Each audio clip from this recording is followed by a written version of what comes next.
Con Tony Darè c'è un lungo pluridecennale rapporto di stima e amicizia reciproca.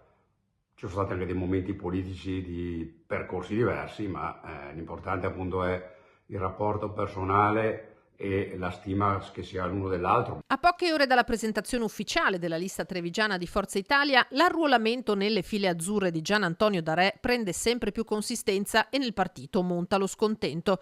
Tosi, Andretta, Darè, Forza Italia è una succursale della Lega, attacca una parte dei tesserati storici, ma esternazioni pubbliche fino a dopo le urne difficilmente ce ne saranno.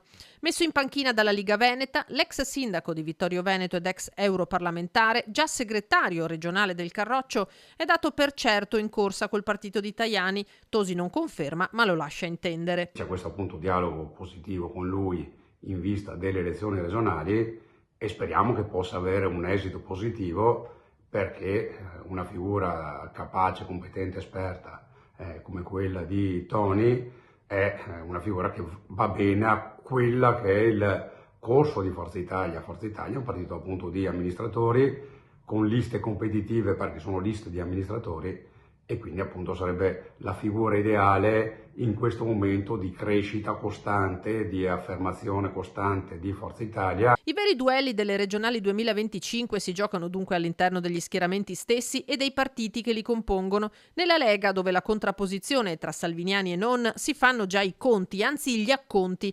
3.000 euro che i candidati alla prima candidatura devono versare al partito, cifra che sale a 10.000 per gli uscenti.